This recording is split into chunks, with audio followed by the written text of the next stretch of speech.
அன்புள்ள மதச்சார்பற்ற முற்போக்கு கூட்டணி கட்சிகளின் வேட்பாளர்களை ஆதரித்து கோவையில் நடைபெறும் பிரச்சார பொதுக்கூட்டத்திற்கு தலைமையேற்று வரவேற்று மகிழ்ந்திருக்கக்கூடிய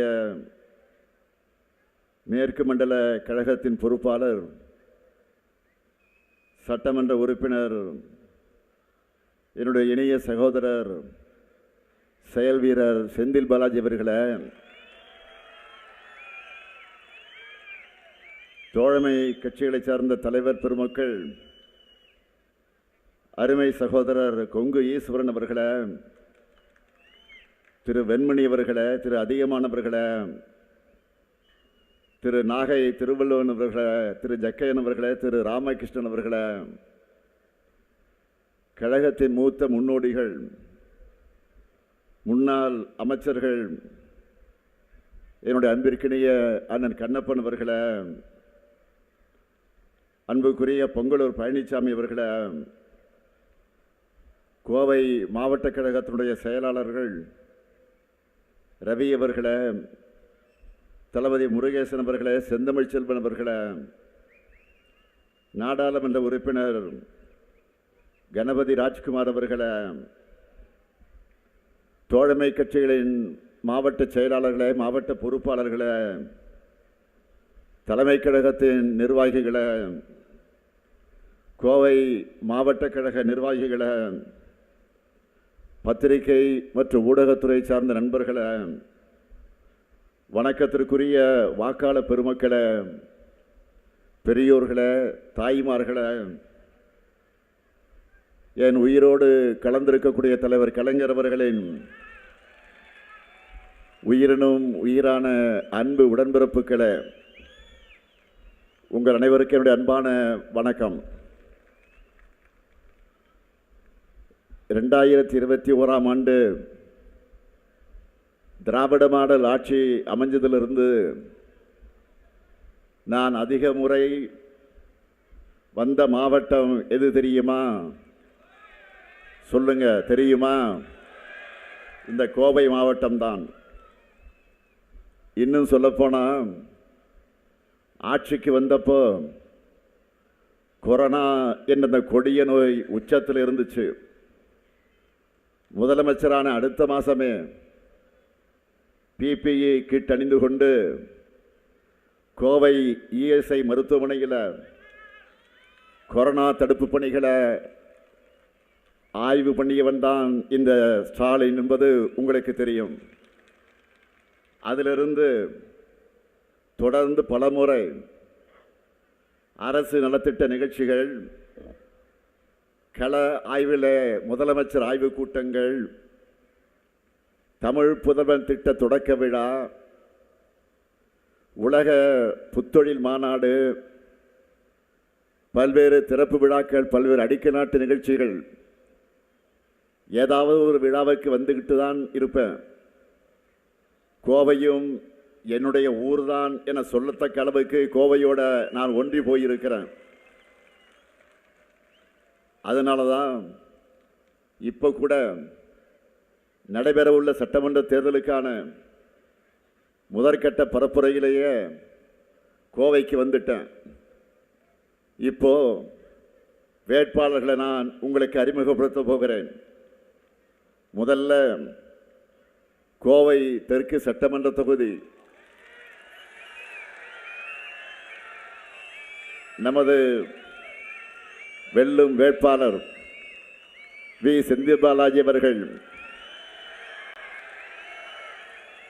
முன்னாள் அமைச்சர், கழகத்தின் மேற்கு மண்டல பொறுப்பாளர். அவரை பற்றி உங்களுக்கு அறிமுகம் செய்ய தேவையில்லை. செந்தில் பாலாஜி என்றாலே செயல் வீரர், செயல் வீரர் என்றாலே செந்தில் பாலாஜி. நினைச்சதை சாதிச்சு காட்டுபவர் செந்தில் பாலாஜி. அதனால தான் கோவையில் நிற்கிறார். எந்த வேலையை ஒப்படைச்சாலும் அதை சிறப்பாகவும் எதிர்பார்த்ததற்கு மேலேயும் செய்யக்கூடிய ஆற்றலை பெற்றவர்.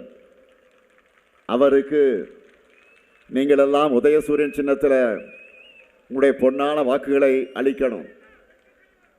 அடுத்து கோவை வடக்கு சட்டமன்ற தொகுதியில் நமது வெல்லும் வேட்பாளர் துரை செந்தமிழ்ச்செல்வன் அவர்கள் பாரம்பரிய திராவிட முன்னேற்றக் கழக குடும்பத்தை சார்ந்தவர்.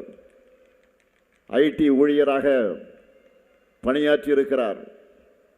பகுதி கழகத்தினுடைய செயலாளராக இருந்து இப்போ கோவை மாநகர கழகத்தின் செயலாளர் பொறுப்பை ஏற்றிருக்கக்கூடியவர். இவரது தந்தை துரைமேவராஜன் அடிமட்ட தொண்டராக இருந்து கோவை மாநகர் பீளமேடு பகுதி கழகத்தின் செயலாளராக பணியாற்றியவர். துரை செந்தமிழ்ச்செல்வனுக்கு உதயசூரியன் சின்னத்தில் நீங்கள்லாம் பொன்னான வாக்குகளை வழங்கிட வேண்டும். அடுத்து சூலூர் சட்டமன்ற தொகுதியில் நமது வெல்லும் வேட்பாளர் தளபதி முருகேசன் அவர்கள் விவசாயத்தை தொழிலாக கொண்டுள்ளவர். கண்ணம்பாளையம் பேரூராட்சி தலைவராகவும் கடந்த 2011-16 வரைக்கும் அவர் பணியாற்றியிருக்கிறார். சூலூர் திருச்சி சாலை விரிவாக்க குழு தலைவர் உள்ளிட்ட பல்வேறு பொறுப்புகளை வகித்திருக்கக்கூடிய அனுபவமிக்கவர். அவருக்கு நீங்களெல்லாம் உதயசூரியன் சின்னத்தில் ஆதரித்து அவரை வெற்றி பெற வைக்கணும். அடுத்து கிணத்துக்கடவு சட்டமன்ற தொகுதியில் நமது வெல்லும் வேட்பாளர் KVK சபரி கார்த்திகேயன் மறைந்த முன்னாள் சட்டமன்ற உறுப்பினர் KVK என்று அழைக்கப்படக்கூடிய KV கந்தசாமி அவர்களுடைய பேரன்.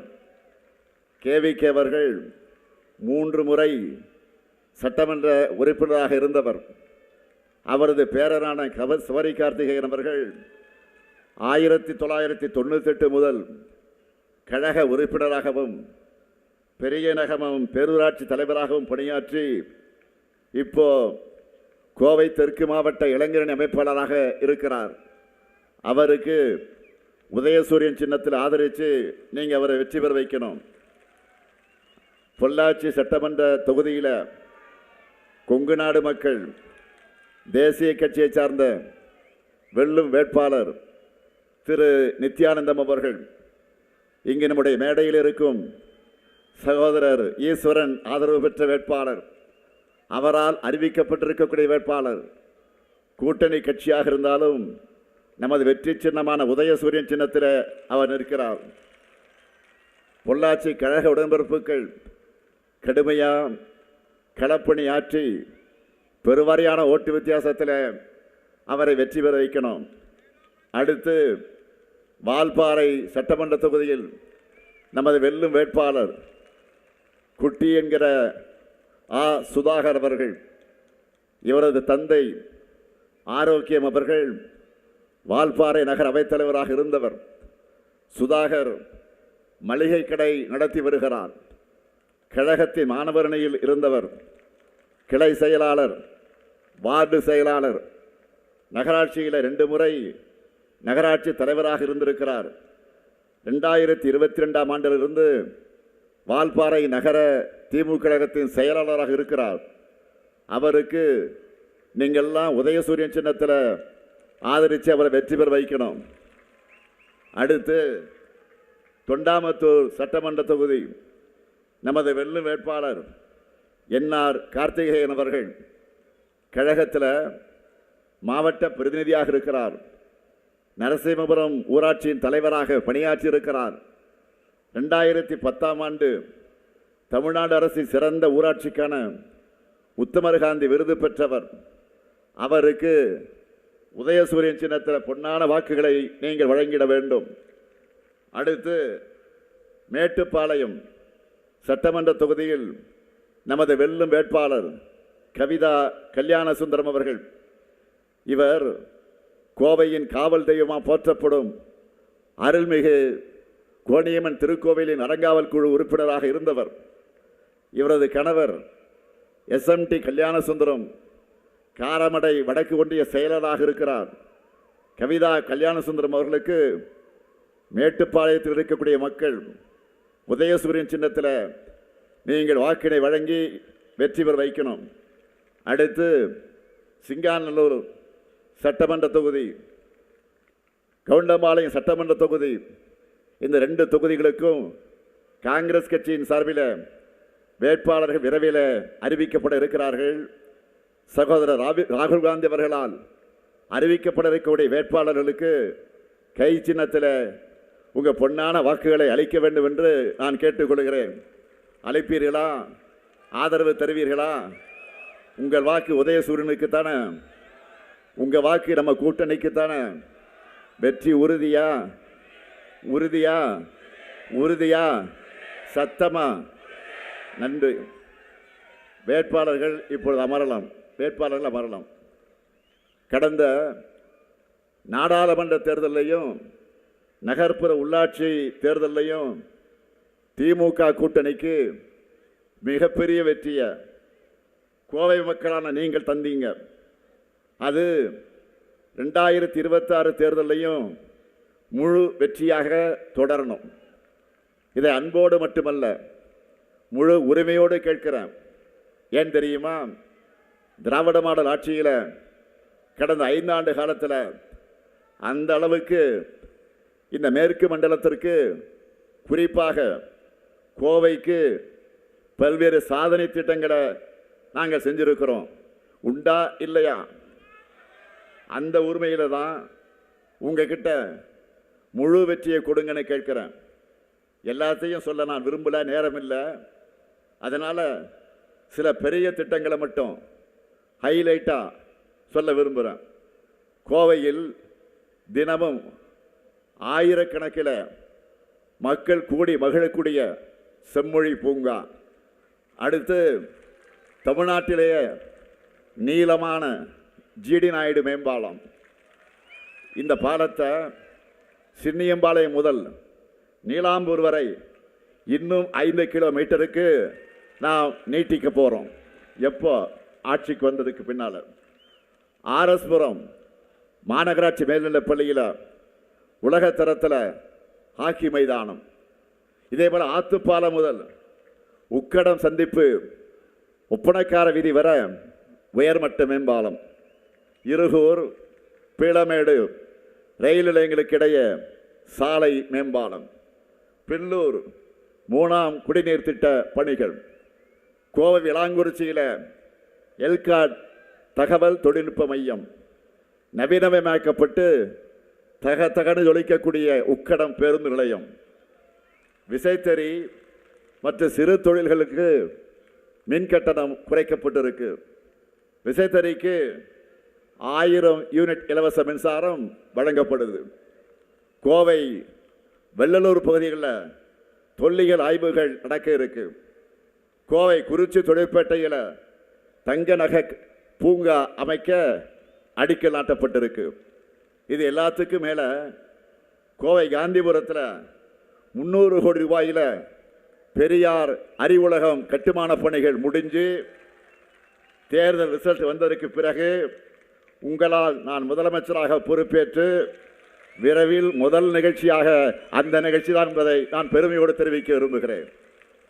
கோவையில் திராவிட மாடலின் இந்த சாதனை சரித்திரம் தொடர திராவிட முன்னேற்ற கழக தலைமையிலான மதச்சார்பற்ற கூட்டணிக்கு உங்கள் வாக்குகளை நீங்கள் வழங்க வேண்டும். 2021 தேர்தலின் போது கொடுத்த வாக்குறுதிகள் மட்டுமல்ல, கொடுக்காத பல்வேறு திட்டங்களையும் நிறைவேற்றி காட்டிட்டு உங்கள் முன்னாடி இன்றைக்கு நான் கம்பீரமாக நின்று கொண்டிருக்கிறேன். திரு பழனிசாமி அவர்களின் ஆட்சியில் செஞ்ச சாதனைகளை இதுபோல் நான் சொன்னது போல பட்டியலிட்டு சொல்ல முடியுமா? 10 ஆண்டு கால ஆட்சியில் மக்களுக்கு கொடுத்த வாக்குறுதிகளை நிறைவேற்றினாங்களா? அதுவும் இல்லை. 2016 தேர்தல் அறிக்கையில் சொன்னது எதையும் அவர் செய்யல. இந்த லட்சணத்தில் அதிமுகவை பார்த்து நாம தேர்தல் அறிக்கையை காப்பியடிச்சிட்டோம்னு வாய் கூசாம சொல்லுகிறார் திரு பழனிசாமி அவர்கள். திமுக செயல்படுத்தி வர கலைஞர் மகளிர் உரிமை திட்டம், கட்டணமில்லா விடியல் பயணம்னு பழனிசாமி தான் நம்ம திட்டங்களை ஒன்று விடாமல் காப்பி அடித்து அறிக்கையாக வெளியிட்டிருக்கிறார். 10 ஆண்டு ஆட்சியில் இருந்தோம். அதிமுக ஆட்சியின் சாதனைகள் திட்டங்கள்னு பட்டியல் போட அவர்கிட்ட எதுவும் இல்லை. இந்த கஷ்டம் பழனிசாமியை விட அவருடைய ஓனருக்கார பாருங்க, முதலாளி பிரதமர் மோடி அவர்களுக்கு இன்னும் அதிகம். இந்த பிரச்சனையில் அவராலையும் தமிழ்நாட்டுக்கு செஞ்ச சிறப்பு திட்டம்னு எதையும் சொல்ல முடியாது. பெரும்பாலும் வெளிநாடுகளே வாழுகிற நம்ம பிரதமர் மோடி அவர்கள் தேர்தல் வந்துட்டா போதும், தேர்தல் சீசன் காரணத்தால் இப்போ அடிக்கடி தமிழ்நாடு வரார். இப்போ கூட 4ஆம் தேதி சென்னையில் ரோடு ஷோ பண்ண வராராம், செய்தி வந்துச்சு. இதனால் யார் மகிழ்ச்சி அடைகிறாங்களோ இல்லையோ, நாங்கள் மகிழ்ச்சி அடைகிறோம். திமுக காரங்களுக்கு இப்போ செம குஷி. ஏன்னு கேட்குறீங்களா? போன முறை 2024 தேர்தல் அப்போ இப்படித்தான் சென்னையில் அவர் ரோடு ஷோ பண்ணார். நாம் 40க்கு 40 முழு வெற்றி பெற்றோம். இப்போவும் அடித்து சொல்கிறேன், அவர் வந்தால் நம்மோட 200 தொகுதி இலக்கு அடைகிறது உறுதியாகிடும். மோடி அவர்களும் அமித்ஷா அவர்களும் எத்தனை முறை இங்கே வராங்களோ நம்முடைய வெற்றியுடைய மார்ஜினும் கூடிக்கிட்டே போகும். நம்முடைய பிரச்சார வீரர் எங்கேயாக இருந்தார் ஒருத்தர், உங்களுக்கு மறந்துருப்பீங்க, ஆளுநர் ராகவேந்திர ரவி. அவர் திடீர்னு அனுப்பிச்சி விட்டாங்க வெளியில். இவங்களாவது வந்து நமக்கு ஹெல்ப் பண்ணுவாங்களேன்னு நினச்சிக்கிட்டு இருந்தோம். அதுவரை இப்போ மகிழ்ச்சி. நான் கேட்கிறேன், பாஜகவை தமிழ்நாட்டுக்கு ஏன் இந்த அளவுக்கு எதிர்த்து கொண்டிருக்கிறதுன்னு சொன்னால் தெரியாது. ஏன்னா தமிழரை தமிழ்நாட்டை பாஜக வஞ்சிக்கிறது. இன்னும் வெளிப்படையாக சொன்னால் அவமானப்படுத்துது. தமிழ்நாட்டுக்கு வந்தால் தமிழ் பாசத்தில் நம்மையே மிஞ்சக்கூடிய அளவுக்கு நடிக்கிறாங்க இல்லையா? இதுவே பீகார் மாநிலத்தில் தேர்தல் நடந்தப்போ பிரதமர் மோடி என்ன பேசினார்? தமிழ்நாட்டில் பீகார் மக்களை தொடர்ந்து துன்பப்படுத்துகிறாங்க என்று ஒரு பொய்யை பேசினார். அவர் வகிக்கக்கூடிய உயர்ந்த பதவிக்கு தகுதியான பேச்சாயுது.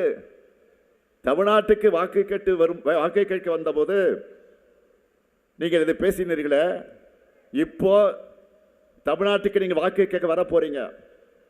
பீகாரில் பேசுகிற அந்த வார்த்தையை தமிழ்நாட்டில் தைரியம் இருந்தால் பிரதமர் மோடி அவர்கள் சொல்வாரா?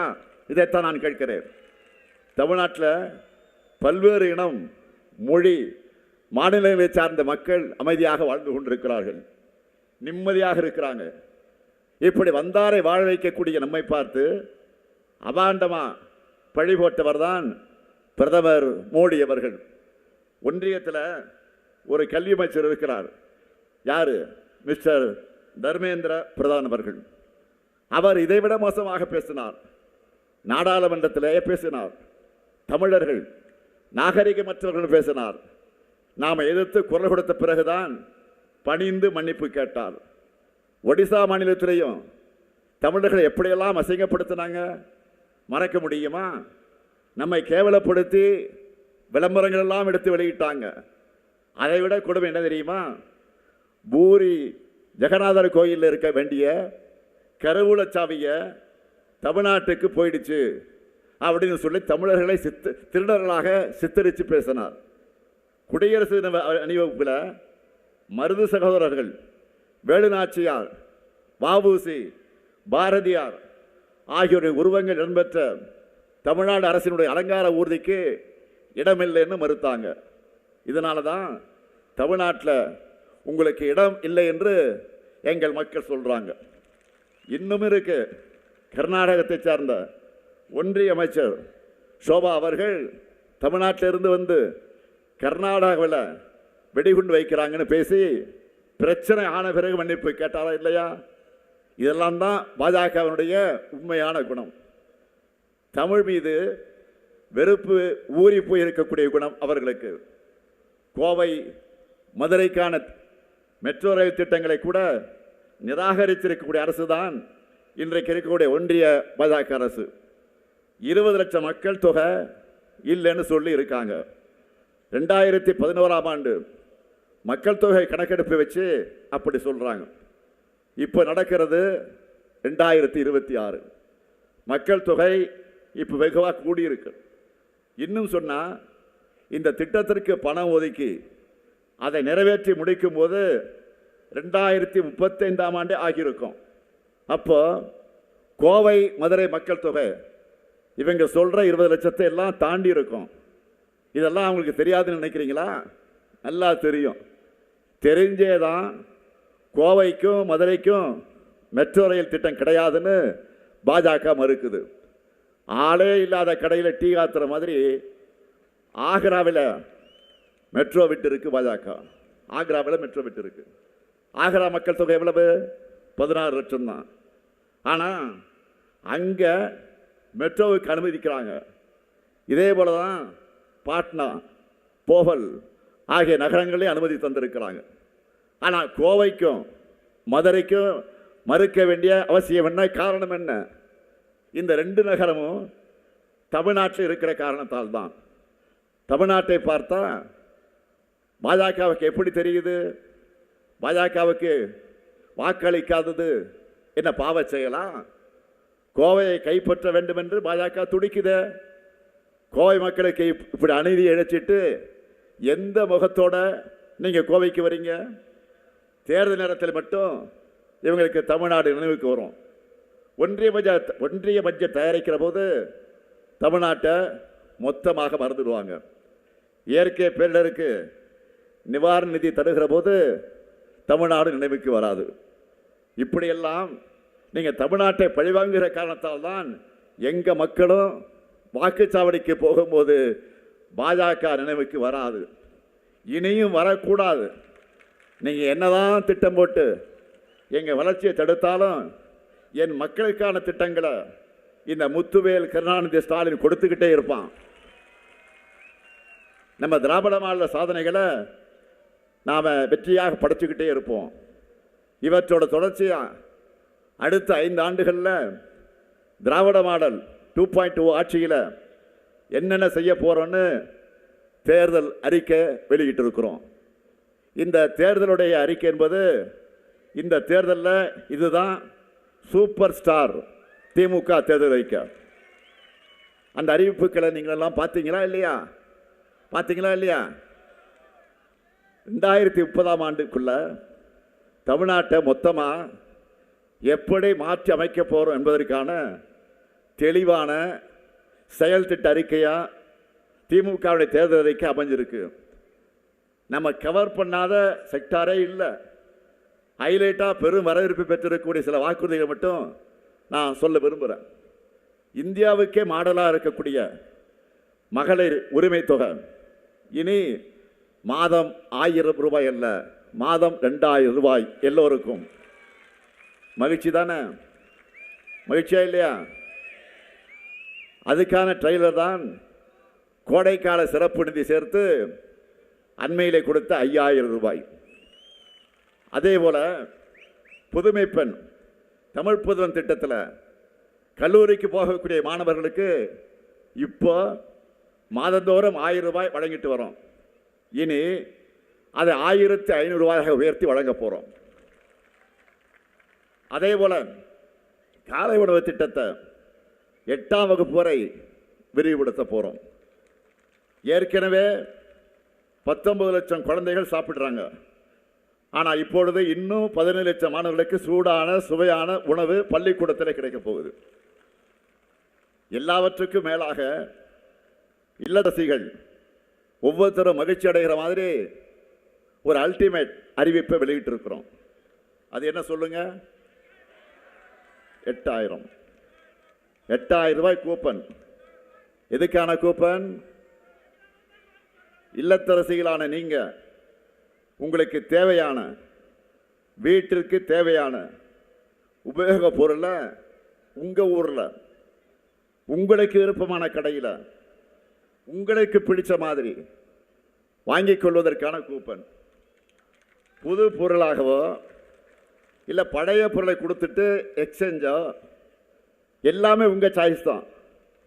புடவை கடைக்கு போனால் கலர் நல்லா இருக்கா, இந்த கலர் நமக்கு சூட் ஆகுமா, இது சாயம் போகுமா, இது கலர் மங்கிடுமா, இதெல்லாம் பார்ப்பீங்க. ஏன் லைட்டில் முன்னாடி வச்சு அவன் மெர்க்குரி லைட்லாம் போட்டு வச்சுருப்பான்.